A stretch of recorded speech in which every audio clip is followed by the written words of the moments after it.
नमस्कार।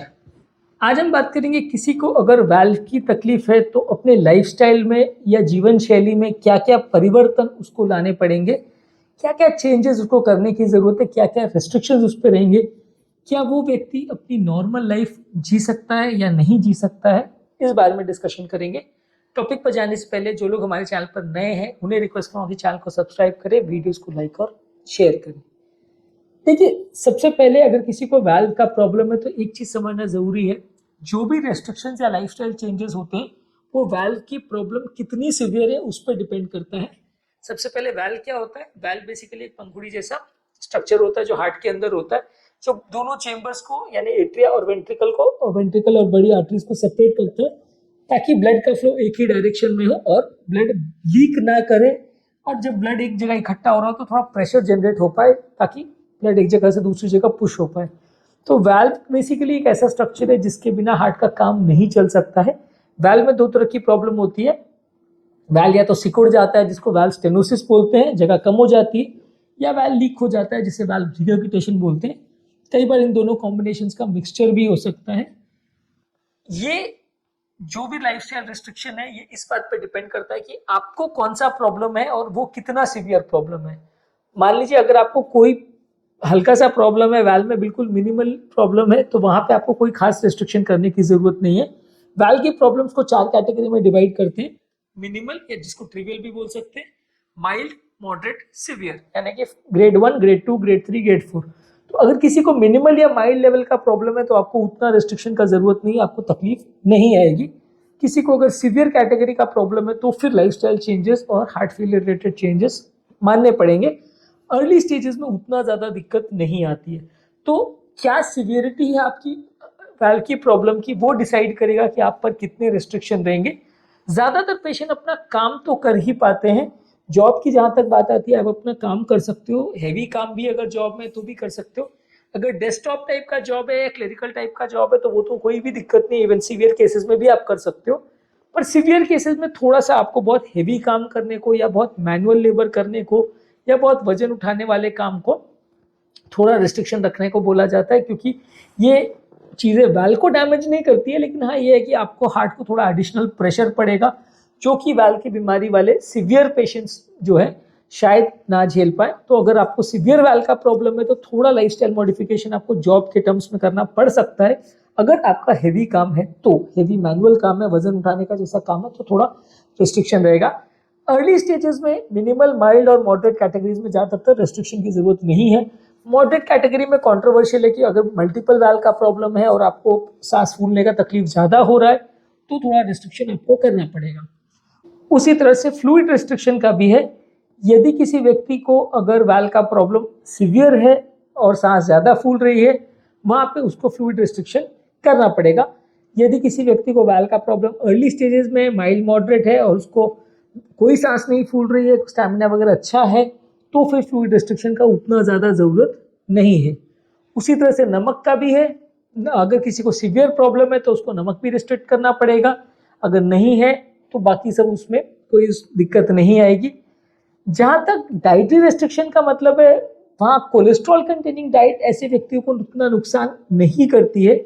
ज़्यादातर अगर किसी को जन्म से वाल्व का प्रॉब्लम हो या अर्ली एजेस में वाल्व का प्रॉब्लम हो, जिसे रोमैटिक हार्ट डिजीज बोलते हैं, जिसमें वाल्व का इन्फेक्शन हो जाता है एक तरह से, तो वो सब केसेस में डाइट रेस्ट्रिक्शन से कोई ज़्यादा फर्क नहीं पड़ेगा और ये कोलेस्ट्रॉल रिलेटेड बीमारियां नहीं है, तो इसलिए इसमें डाइट का उतना ज़्यादा रोल नहीं है। लेकिन अगर किसी को उम्र दराज पेशेंट है और हार्ट के वाल्व में कैल्शियम जम गया है, या साथ में बीपी, शुगर, कोलेस्ट्रॉल है, या साथ में नलियों का भी बीमारी है साथ में, तो फिर डाइट का रिस्ट्रिक्शन आपको रखना पड़ेगा।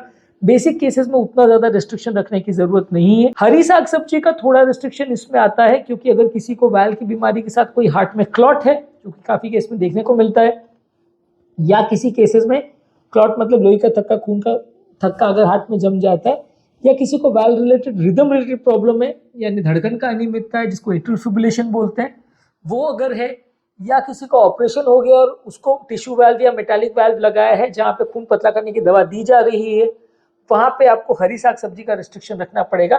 हरी साग सब्जी में विटामिन के होता है और ये सारी विटामिन के जो होता है ये खून को थोड़ा गाढ़ा करता है, क्लॉट करने की टेंडेंसी को बढ़ाता है।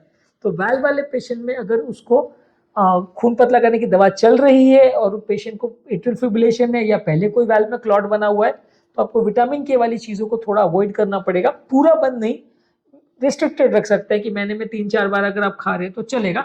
कौन कौन से फूड स्टफ में विटामिन के होता है और डाइट के लिए और क्या क्या चीज़ों का ध्यान रखने की ज़रूरत है, उसके बारे में ऑलरेडी हमने एक डिटेल वीडियो किया है डाइट इन वैल्वुलर हार्ट डिजीज पर, वो आप हमारे चैनल पर वैल्वुलर हार्ट डिजीज के प्लेलिस्ट में चेकआउट कर सकते हैं। इसके अलावा पोस्ट सर्जरी वाले पेशेंट में आपको थोड़ा प्रोटीन और कैल्शियम वाली चीज़ें ज़्यादा लेनी है। अगर मेटालिक वाल्व है और खून पतला करने की दवा चालू है जो कि मेटालिक वाल्व में लाइफ टाइम चलती है, तो आपको विटामिन के वाली चीज़ों का कंट्रोल करना है, कम रखना है। और अगर टिश्यू वाल्व है तो पहले 6 महीने आपको ज़्यादा रिस्ट्रिक्शन रखना है। मेटालिक वाल्व और टिश्यू वाल्व में क्या फ़र्क होता है और उसकी क्या इम्प्लीकेशंस है, वो भी हमने ऑलरेडी एक सेपरेट वीडियो किया है जो कि आप हमारे चैनल पर देख सकते हैं। इसके अलावा ज़रूरी है कि आपको अगर हार्ट फेलियर भी है, हार्ट का पंप क्षमता भी अगर कम हुआ है, जो कि काफ़ी वाल्व वाले पेशेंट में देखने को मिलता है, तो आपको हार्ट फेलियर की मेडिसिन लेनी पड़ेगी और ये मेडिसिन लाइफ टाइम चलेगी। इसमें हार्ट फेलियर की जो सारी मेडिसिन है, जैसे कि बीटा ब्लॉकर्स है, रास इनहिबिटर ग्रुप ऑफ मेडिसिन है, एल्डोस्टेरोन इनहिबिटर्स है, स्पाइनोलैक्टोन है, SGLT2 इनहिबिटर सिलेक्टेड केसेस में यूज होता है और आइसोसोर्बाइड हाइड्रोलिजिन कॉम्बिनेशन हाई बीपी वाले केस में यूज होता है। तो ये पांचों जो हार्ट फेलियर की मेडिसिन है, इसके कॉम्बिनेशन आपको यूज किए जा सकते हैं अगर साथ में हार्ट फेलियर है।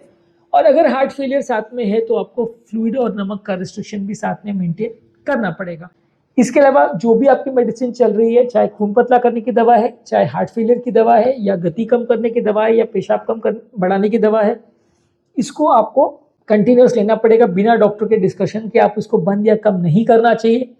रेगुलर हेल्थ चेकअप करना चाहिए, चाहे आपको वाल्व का जो भी प्रॉब्लम है, खासकर अगर सीवियर कैटेगरी में है तो एटलीस्ट आपको हर 2 से 3 महीने में डॉक्टर को दिखाना और इको कराना चाहिए। अगर माइल्ड या मॉडरेट प्रॉब्लम है तो हर 6 महीने से 12 महीने आपको डॉक्टर को दिखाना चाहिए।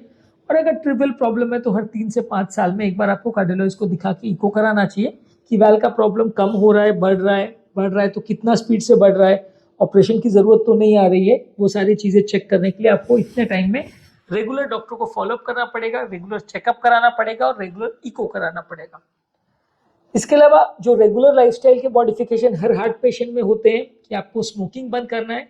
स्मोकिंग से हार्ट के अंदर क्लॉट्स बनने का चांस या हार्ट को डैमेज होने का चांस बढ़ जाता है, तो आपको उसको बंद करना है। अच्छा बॉडी वेट मेंटेन करना है। वजन अगर ज़्यादा होगा तो हार्ट को ज़्यादा स्ट्रेन पड़ेगा, ज़्यादा स्ट्रेस पड़ेगा, अलग अलग तरह की हार्ट रिलेटेड प्रॉब्लम्स डेवलप होंगी, तो आपको वजन कम करना है। रेगुलर फिजिकल एक्टिविटी करना है, रेगुलर एक्सरसाइज करना है, उससे हार्ट को ताकत मिलेगी, हार्ट के कोलैटरल्स खुलेंगे और वाल्व पे यूजुअली उतना स्ट्रेन नहीं पड़ेगा। इसलिए बहुत हेवी काम मत करिए, बहुत कूदने फांदने का काम मत करिए, लेकिन वॉकिंग, रनिंग, जॉगिंग, साइकिलिंग ये सब करना चाहिए।